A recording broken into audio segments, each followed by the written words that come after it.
Welcome back to Andersen Acres. We're in here with some chickens and a couple of turkeys today because I want to talk about brooding turkeys.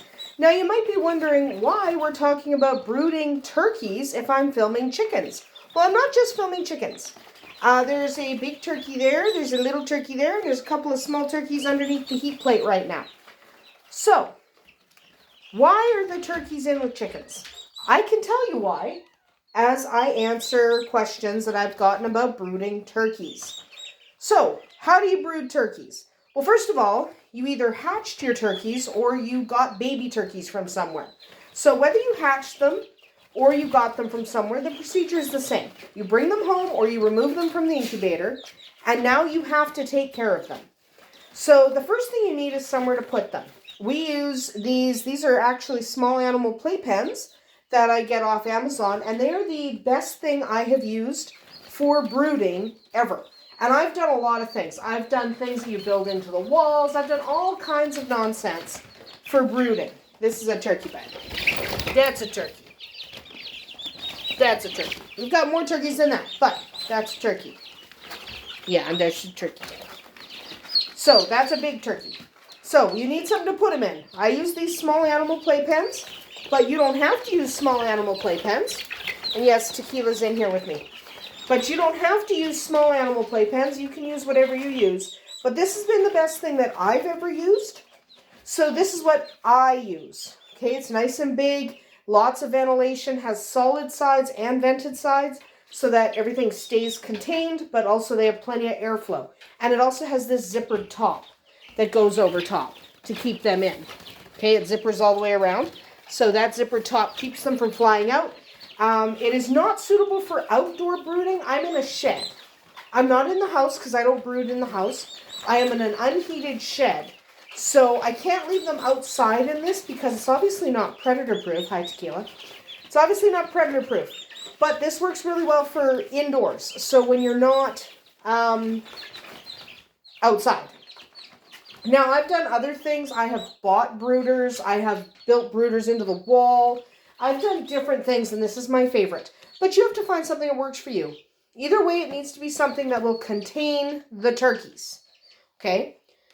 Second thing they need is water. We have a waterer. Okay? I do suggest using an actual chick waterer. This is actually a quail waterer, so nobody can get wet and really stuck in their waterers. I do recommend using an actual waterer built for babies, because if you use something else, they could get really wet. It might not work as well. And I like these quail bases. That's actually a quail watering base, so that quail don't drown. I like that for all of my littles, just because then nobody can get their heads wet. That's actually really important. If they get their heads wet, they might end up dying, because if they get a chill, they're going to die. So after you have water, fresh, clean water. I don't put anything in it. I don't put any electrolytes. I don't put any apple cider vinegar. I don't put any vitamins. I don't put anything in it. Unless I need to, unless there's a reason. So if I'm treating something like coccidia, I'll put something in their water. But unless I'm treating something, I don't put anything in their water. Fresh, clean water. And for us, it's from the tap. If you live in the city, I would not use tap water just because of the chlorine, but we have well water. So just give them clean, fresh water. Change that at least twice a day. They also need food. Turkeys are specific. You need to buy turkey starter. It's specifically formulated for baby turkeys. Okay, it is higher protein than regular chick starter. Yes, chickens can also eat that starter. It's okay. All right, it's not a big deal. So you can mix your turkeys and your chickens and feed them turkey starter. In a pinch, if you can't get turkey starter, you can use chick starter if you have to. But do your very best to get turkey starter, because the turkeys do need that higher protein. It just helps them grow better. Okay? Next thing you need is in your brooder, you need bedding. We use sand. Okay, you need something or your chicks will slip all over the place and they'll get splay leg. So you do need something. Yes, Tequila, they're okay. Yes, they are. Yep, they're good. Tequila's always worried about the babies. And yes, there's some little chicks and little turkeys and all kinds of things in here right now. But you do need some kind of bedding. We use sand. We use a coarse sand. So we're not using like a play sand. It obviously is not a play sand because look, it's got like chunks in it. So we use a coarser sand to give them, you know, something to walk on. And I find it really easy to clean because I just use a cat litter scoop to clean it. So you can use other things, but I prefer sand. You can use, they sell wood chips. They sell, some people like the horse pellets. People like different things. I prefer sand. So you need to find a bedding that you like to work with. I like this because it doesn't stink to high heaven and it absorbs moisture really well and it's really easy to clean. But you might not like sand. Give a few different bedding choices a try. Some people really like hemp. Just give them a try because you might find something that you really like. This is my preference. You don't have to use what I use. Just use something as a bedding. Okay, they need something to absorb moisture and keep them dry and healthy. And the other thing I like about sand is they can kind of do a little dust bathe in it as they grow. And it's just really nice for them. So that's really good. So you've got your food, your water, your sand, your brooder. You also need a heat source. I do not use heat lamps. I used to. Someone is going to point out that if you go back to my oldest videos, you'll see a heat lamp. Yep, I used to. I don't anymore. I use these brooder plates, and I've got to clean the top of it because they did poop a little bit on the top. That's the downside of brooder plates is they poop on the tops. But this is a Titan brooder plate. Again, I'll provide a link if I remember to the brooder plate that I'm using on Amazon. I think I got it. If I didn't get it on Amazon, I'll provide a different link, but I think it was Amazon. Definitely I got this brooder on Amazon. So I'll provide a link to the brooder and the heat plate. You do need heat. Baby turkeys, just like baby chickens, and just like baby quail and baby everything else, absolutely require heat. Okay? Some people use a heat lamp. I've gone away from heat lamps and have embraced the heat plates, and I find them much better. I find the heat lamp produces stronger chicks because they are a little bit more hardened off, easier to transition them to outside because they spend more time out of the heat. They only go under the plate when they require it. But why is one climbing under one else's wing? You guys are weird. But you do need to provide some source of heat. When turkeys are first born, they need to be fairly warm, like 35 Celsius or higher. Okay? So that for Fahrenheit, you want to be like 95 for brooding them for that first week or so.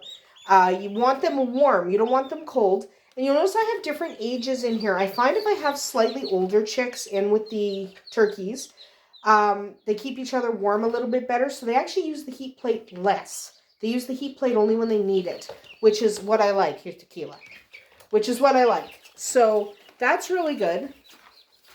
I love the heat plate. You do need to provide heat because you're not going to keep your house at 35 Celsius or 95 Fahrenheit. You're not going to do that. That's just crazy.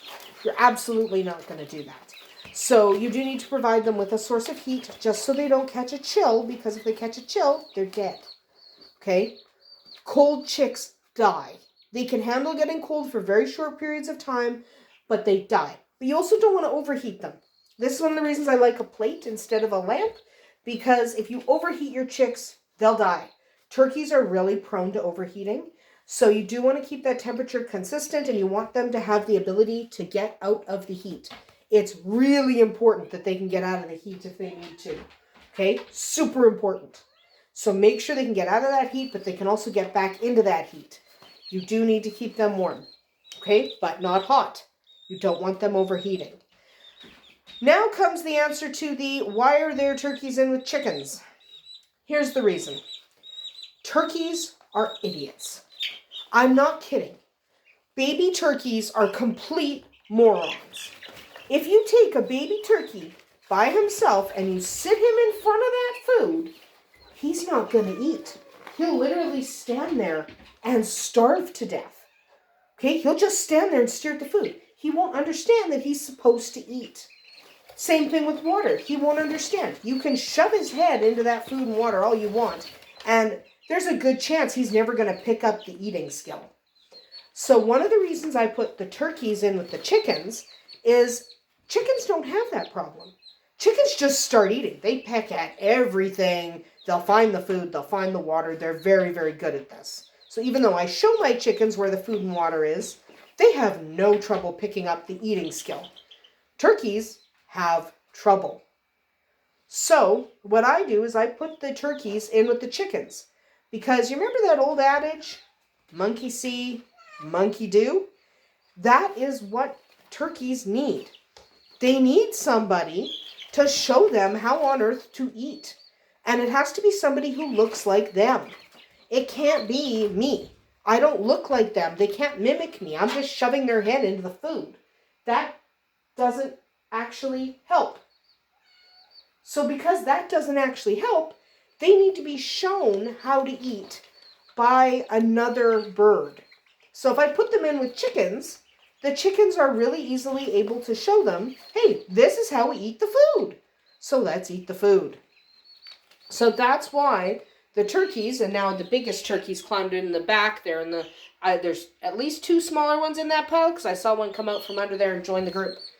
So turkeys do best if they are in with the chickens, okay, or in with another batch of birds that has already started eating.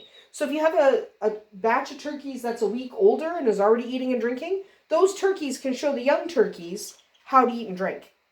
Okay, they can do that, no problem. You just need to make sure they have somebody to guide them because they're just idiots. They can't do it. Now, occasionally you'll have a group that picks it up fine. I don't take the chance anymore.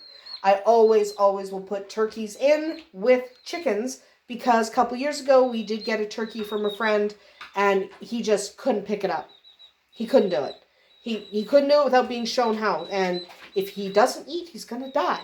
So I don't take the chance anymore. Turkeys go straight in with the chickens just so that the turkeys can learn how to eat and drink. Yeah, and this turkey falling asleep. Oh, it scared them. I was going to show you a turkey falling asleep, but now he's awake. He's right here. He was falling asleep. He was in the middle of the group and happy. That is a turkey, by the way. That's definitely not a chicken. One of the ways you can tell is he's kind of got the start of a snoot, of that snoot on his beak there, and that'll eventually turn into the most attractive nose a turkey's ever seen. But yes, so I put the turkeys in with the chickens for that reason. But turkeys are not difficult to raise. If they have some friends who can show them how to eat and drink, they have their heat, they have their food, they have their water, and they have an appropriate bedding, they're actually really easy to raise. Okay, so you just put them in your brooder, keep an eye on them. I would handle them frequently just so they get used to you, especially if you want turkeys they can kind of be around when they get older, because you do want them friendly. Turkeys kind of get big, and if you are not raising them strictly for meat, if you're raising them for breeding or whatever, you do want them to be kind of nice so that you can deal with them on a regular basis. So handle your turkeys frequently, put them in a safe environment, give them their heat, their food, and water, and they will absolutely do just fine. They're not a difficult bird. They just have a couple of differences. You need to make sure you have the appropriate food, and they need to be shown how to eat. Other than that, in general, your turkeys are not any more difficult than your chickens to look after when they're babies. That's about it for us here today at Andersen Acres. We'll see you tomorrow.